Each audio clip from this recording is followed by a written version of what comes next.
This is Daybreak Extra. If you love seafood, this is the place to be. Right now, it is Tasty Tuesday here on Daybreak Extra. And we're in Owensboro checking out Lure. Let's check in with Joe Bird to see what's cooking. What's up, Joe? Thank you. That's actually, like, precisely where Hey, we are at Lure this morning down in Owensboro on the riverfront. It is the morning. The sky is blue. It is looking beautiful this morning. And I've got Ben Skiatis with us this morning from Lure. We kind of had our appetizer earlier. We did have the watermelon salad there, the feta cheese, a little balsamic with it, tomatoes, basil, mint. Did I get everything? You got it. All right, I got it. That was fantastic. So now I am hungry for more. What do we have here? This is one of our classic dishes that we've served since the beginning, our Lure burger. We've got the Black Hawk Farms ground beef here. This is a Choice Plus ground beef, and this is some of that beef that never leaves the state. It is about half the herd originated from Davis County. Oh, okay. And then went to Lexington, and the company's really cool. They ultrasound their cows before they slaughter them, so that you wind up always guaranteeing your mark of beef. So if it needs to fatten up a little more, they don't waste the animal, basically. It's a wonderful process, no waste, and basically it's the juiciest, most tender, wonderful burger I've ever tasted. All right. It's great. A little bacon here on top, Yep. some cheese there. But this is, does that ketchup or what do we have No, there? That's actually a fresh tomato jam. We make that in-house. So we take some nice San Marzano tomatoes, slow roast those down with a little bit of secret herbs and spices, if you will. But it's a nice, rich, sweet, fresh tomato flavor. And then on the other dish here, we've got, this is our garlic shrimp pasta. And so just a nice little al dente angel hair tossed with garlic, butter, lemon, a little bit of white wine, salt, and pepper. Some nice grilled garlic bread and a little grilled lemon. When you grill the lemon, it actually completely transposes the flavor. And I think lemon and pasta and lemon with seafood are natural pairs, so it's really a nice finishing moment when you get to actually squeeze a little extra flavor onto your dish. Right, let's squeeze the flavor right Squeeze now. the flavor. So there we go. Oh, Perfect. so now teach me something here. You said you grilled the lemon. What does that do? Basically, all food has a specific point where the sugars turn into caramelized flavors. Okay. So by grilling toast, you do the same thing.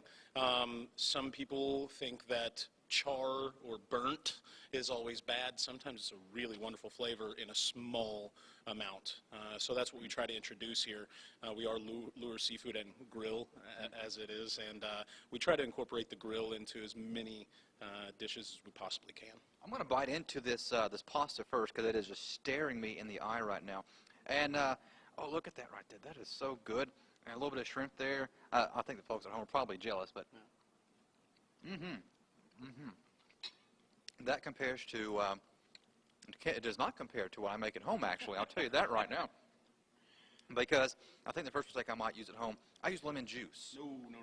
So get a fresh lemon. Fresh lemon. They're inexpensive and they taste like they actually should. It's a lemon instead of the artificial and preserved lemon juice. All right. And I'm eyeballing these chips here. Yes, those are chips. Actually, I grew up on Grippos.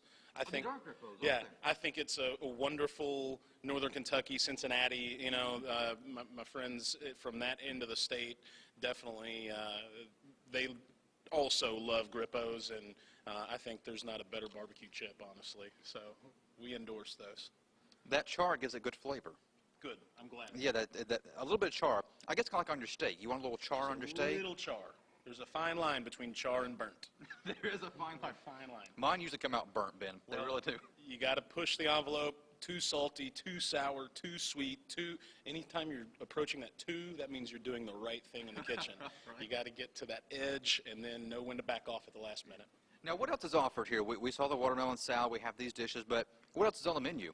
Some of our more popular dishes, we do a wonderful blackened swordfish jambalaya with, it's wonderful. Dude, fresh snow crab over top, and it's got shrimp and andouille, obviously, in the mix for the jambalaya.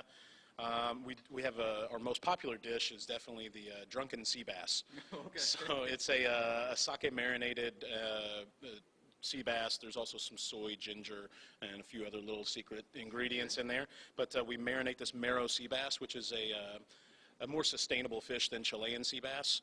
But that's why we opt for the marrow sea bass. But we take the marrow sea bass, raging hot skillet, pan sear the heck out of it, throw it in the oven to finish, and then we serve that with some simple rice and vegetables. Nice, clean eating, great seafood, and house-made desserts, brunch on Sundays. All right, well, it sounds great. Come on down to Lure, Owensboro, right along the riverfront here.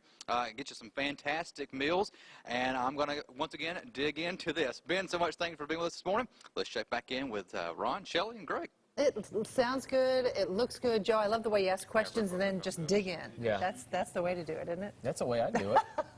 I just start eating right away. I know. Brunch on Sundays, too. No, my wife and I are going to have to go there Sunday morning. So you're on your way. We are on our way for sure.